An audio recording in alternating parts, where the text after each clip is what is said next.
Olá pessoal, nós aqui mais uma vez para a gente continuar nosso estudo dentro de ecologia. Agora nós vamos conversar, recordar um pouquinho sobre relações harmônicas e na sequência sobre relações desarmônicas. Pensando em relações harmônicas, o que a gente tem para poder relembrar aqui? Nas relações harmônicas, o que a gente vai ter é uma associação entre organismos, onde você vai ter benefício para pelo menos um deles, mas você não vai ter nenhuma desvantagem para ninguém.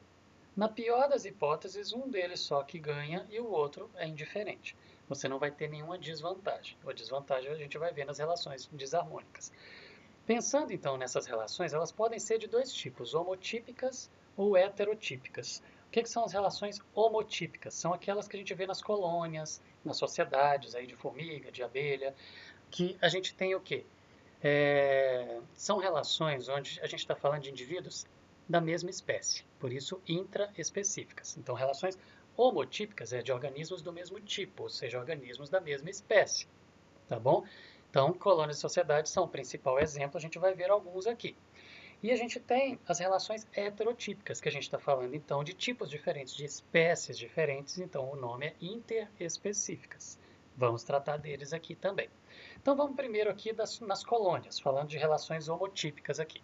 Colônias seria o primeiro dos exemplos de relações homotípicas, onde a gente tem uma mesma espécie, mas organismos que estão unidos anatomicamente. Diferente de sociedade, que cada organismo é um indivíduo, aqui a gente tem uma relação homotípica, uma colônia, são indivíduos da mesma espécie, mas eles estão anatomicamente grudados. Parece que é um organismo só, mas são vários organismos independentes que estão unidos, trabalhando, fazendo um processo coletivo, o que é vantajoso para todos eles. Então, na formação das colônias, por exemplo, você vai ter um processo de reprodução assexuada, um brotamento, saiu um pedacinho, cresceu e formou outro ali, porque você tem organismos iguais que vão se reproduzindo e vão formando colônias novas.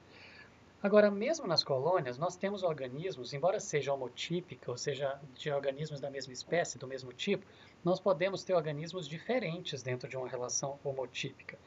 E aí, organismos diferentes, mesmo da mesma espécie, eles podem ser diferentes, então a gente tem as relações, as colônias, do tipo homomorfas ou heteromorfas. As homomorfas seriam aquelas que os organismos, os indivíduos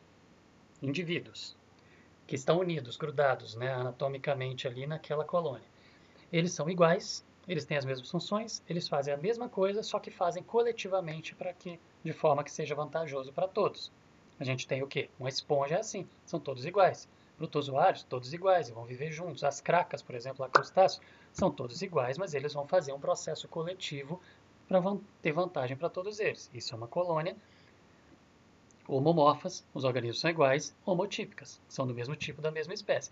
E as heteromorfas, mesmo sendo homotípicas, do mesmo tipo, da mesma espécie, nós podemos ter organismos diferentes, com fisicamente diferentes, morfologicamente diferentes, com funções diferentes, é a divisão de trabalho. Como numa sociedade tem a divisão de trabalho, mas aqui são organismos unidos anatomicamente num corpo só e você tem a impressão de que você está vendo um indivíduo ali, mas na verdade você está vendo vários indivíduos naquela colônia. Pensando então assim, nós temos colônias formadas por dois tipos diferentes de organismos, ok? E aí, formada por dois tipos diferentes de organismos, ou tipos diferentes de organismos, mesmo sendo da mesma espécie, é uma colônia homotípica, ok?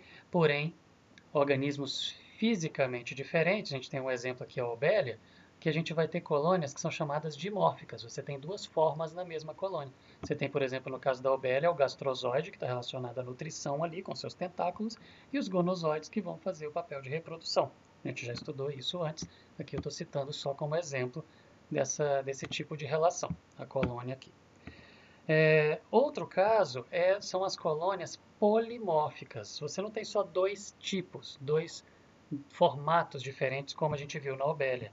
Você vai ter vários formatos diferentes, é o caso de uma caravela. Você vai ter tentáculos que estão relacionados à movimentação, você vai ter tentáculos relacionados à defesa.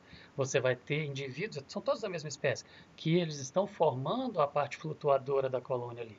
Então você tem uma colônia de organismos da mesma espécie, homotípicas, mas elas são polimórficas. Você tem várias formas diferentes de organismos ali para aquela colônia. A gente vai ter ali, por exemplo, os tentáculos para natação, os pólipos ali que são chamados para natação. Você vai ter aqueles que estão relacionados à defesa. Você vai ter aqueles flutuadores, como eu falei, tudo dentro da mesma espécie, polimórficas, ok? Mas homotípicas. E a sociedade? As sociedades fazem a mesma coisa das colônias. Você vai ter indivíduos da mesma espécie, portanto homotípicas, ok?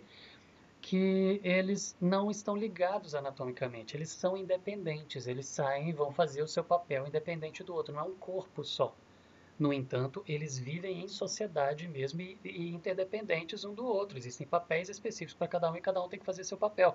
São organizações sociais. A gente vai enxergar nessas sociedades o cooperativismo. Quais são esses aí? Cupim, são insetos sociais, né, que a gente chama, as vespas, as abelhas, as formigas. Você vai ter organismos específicos, indivíduos específicos, fisicamente, anatomicamente independentes, mas que têm papéis bem distintos ali e bem definidos naquela sociedade. Você pensa numa sociedade de abelhas, por exemplo, você tem as castas ali. Você tem a rainha, o zangão e o operário. O papel do zangão é fecundar a rainha. O papel das operárias é a alimentação, ok? E a rainha é o papel de reprodução. Você vai ter ali bem definido. As operárias vão lá obter o alimento a partir de pólen, a partir do néctar, produzir a cera, o mel, o que a gente chama de favos ali. Né? Elas vão confeccionar as celas, a colônia depende das operárias por esse trabalho de desenvolvimento, de acúmulo que elas têm ali. A partir desse trabalho que elas fazem, a rainha vai colocar os ovos ali. Então, se não tiver as operárias, você não tem a deposição dos ovos das rainhas. Outra coisa, elas alimentam a rainha. Então, existem papéis distintos, mas que dependem uma das outras, senão a colônia não sobrevive, não produz mais, não vai produzir novas colônias, ok? Então, você tem esses papéis definidos, mas eles são interdependentes. Agora, quando a gente olha um outro tipo de relação como protocooperação, aí a gente já está falando de espécies, uma associação do tipo cooperação.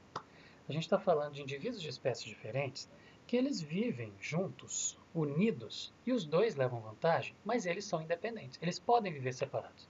Eles só têm uma maior vantagem de estar juntos. A relação, a associação deles não é indispensável, ok? Isoladamente, são organismos independentes, juntos eles formam uma cooperação, os dois ganham e isso é vantajoso para os dois. Mas eles não têm uma relação indispensável. A gente vai ver isso daqui a pouco, que a gente tem alguns casos onde a relação ela é indispensável. Nesse caso de protocooperação aqui que a gente falou, de cooperação, a gente tem aqui o caranguejo Bernardo eremita, que é o quê? Ele, em primeiro lugar, o abdômen do caranguejo é mole, ele é um crustáceo, abdômen mole, e ele protege esse abdômen dentro de uma concha vazia. Então ele já faz ali uma associação para proteção, ok? Só que em cima dessa concha que ele carrega, que está ali para proteger o seu abdômen, em cima da concha você tem uma anêmona. E a anêmona tem aqueles pólipos, certo? Que eles têm substâncias urticantes que eles podem servir para poder repelir inimigos, ok? E ele vai, de certa forma, gerar uma vantagem aí contra predadores, no caso do crustáceo. Então, nessa relação do Bernardo eremita com a anêmona lá em cima da concha, o caranguejo pega a concha para proteger o abdômen, a anêmona se gruda na concha e ela ganha movimento, para poder ficar mais fácil para ela se alimentar. Em troca, ela dá uma vantagem de defesa para o caranguejo. Então você tem uma relação do tipo cooperação. Os indivíduos eles podem viver independentes, mas existe uma relação benéfica deles estarem juntos. Uma outra desse mesmo tipo é o pássaro palito e o crocodilo. Eles são independentes, são organismos independentes, eles podem viver independentes, não existe uma dependência absoluta para a vida dos dois ali, mas é vantajosa a relação dos dois. O pássaro ele ganha os alimentos e o crocodilo ganha a retirada de vermes que estão na boca dele ali, então ele ganha a limpeza, por isso pássaro palito, a limpeza dos dentes ali do crocodilo. A mesma coisa é a relação entre o anu e o gado. Nós estamos falando de uma ave e do gado. A relação deles, ela não é estrita, ela não é obrigatória, mas ela é vantajosa. O gado tem o seu corpo limpo, tirando ali os parasitas, ok? E a ave, ela ganha o alimento ali. Agora, isso que a gente está falando não é a mesma coisa de mutualismo que a gente já aprendeu atrás? Qual que é a diferença, então, dessa cooperação ou protocooperação e o mutualismo. Mutualismo, a relação ela é indispensável. A cooperação ou protocooperação ali, a cooperação, dentro da protocooperação, a cooperação ela é uma relação dispensável. Então, como que você vai analisar cada caso? Você vai analisar a situação. Os organismos conseguem viver isoladamente? É uma cooperação. Os organismos não conseguem viver isoladamente? Eles são distintos, de espécies distintas, mas eles dependem realmente para a vida dessa associação? Mutualismo. Então, aí a gente tem exemplos como das bactérias ali, Rhizobium, por exemplo, junto com as raízes de leguminosas. Elas vão fornecer nitrogênio, fixar nitrogênio do ar ali e vão fornecer para a planta esse nitrogênio para a planta produzir suas proteínas, né? E ao mesmo tempo a planta vai fornecer substância orgânica complexa produzida lá para as bactérias. É uma relação de mutualismo entre as duas, porque o alimento de uma está vindo da outra, ok? Uma depende da outra. Mesmo tipo de relação a gente tem no que é chamado de micorriza, que é o quê? A raiz de uma determinada árvore com fungos decompositores. Qual que é a vantagem para os dois e a dependência dos dois para ser um mutualismo? O fungo ele vai fornecer para a raiz compostos nitrogenados, nitrogênio, que a planta não consegue captar o nitrogênio do ar para colocar lá na produção das suas proteínas, lá nos seus aminoácidos. No entanto, esse nitrogênio ela precisa captar na forma de nitrato. E aí o nitrato, essas bactérias é que vão fixar o nitrogênio, produzir o nitrato e gerar ali na raiz. No caso do micorriza, o fungo vai gerar, por ele ser decompositor, ele consegue fazer o aproveitamento da matéria. Ele vai decompor a matéria morta, vai liberar nitrogênio, o nitrogênio fica disponível para a raiz, a planta utiliza o nitrogênio que ela precisava, que veio da decomposição do fungo, e fornece a matéria orgânica que o fungo precisa ali na sua raiz. Ainda, nós temos uma relação de protocooperação que é entre cupim e protozoário. Olha só, a gente sempre acostumou a ouvir falar do cupim, que o cupim ingere madeira, ele consegue comer madeira. Ok, ele consegue comer madeira, mas ele não consegue digerir a celulose dessa madeira. No entanto, ele tem uma associação lá no seu intestino com protozoários. E esses protozoários que estão ali conseguem fazer a digestão da celulose. Então, existe uma relação dos dois, onde o protozoário depende do cupim para receber o alimento, mas ele fornece mais energia, ou seja, um aproveitamento melhor daquele alimento que o cupim ingeriu, graças à ação desse protozoário ali.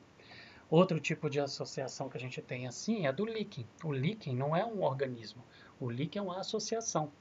É fungo com alga, onde a alga faz a fotossíntese, gerando matéria orgânica para o fungo, e o fungo faz a proteção da alga, ok? E o fungo não faz a fotossíntese, ele é heterótrofo, ele precisa se nutrir, ele faz a proteção da alga e fornece, por exemplo, água para ela. Então você tem uma associação estreita ali. Uma outra associação que a gente vê é comensalismo. Comensalismo significa o quê? Existe uma espécie que pega carona na outra que ela leva vantagem e a outra não tem vantagem nenhuma, mas também não tem desvantagem. A espécie que se beneficia é o comensal, ok? A espécie que está beneficiando a outra é a hospedeira. Nesse caso, nós temos a rêmora e o tubarão. A rêmora ela tem ventosas que ela vai lá e prende no tubarão e ela pega carona o tempo todo ali. O tubarão se alimenta, as sobras das suas presas vão servir de alimento para a rêmora. Ela não suga nada do tubarão, ela não pega nada que o tubarão iria comer, aquilo já é sobra, já está sendo jogado fora. Então é uma relação onde apenas um se beneficia, mas o outro não tem nenhuma desvantagem, ok? A gente ainda tem o inquilinismo, que a gente já viu lá no caso das plantas epífitas lá. O que significa inquilinismo? É uma associação de duas espécies também onde nenhuma das duas leva desvantagem, mas uma delas leva uma vantagem. Significa o quê? Uma espécie, que é o inquilino, ele vai viver sobre ou vai ser suportado por uma outra espécie que é a hospedeira. A espécie hospedeira não vai perder nada para esse inquilino. A mesma coisa ali do tubarão. Porque a espécie que está lá vivendo no corpo dele, nós estamos vendo aqui exemplos de árvore, por exemplo, uma planta epífita ali, a planta que está ali em cima, né, como inquilina sobre a outra, ela não está colocando sua raiz dentro do organismo da outra e sugando nenhum nutriente dali.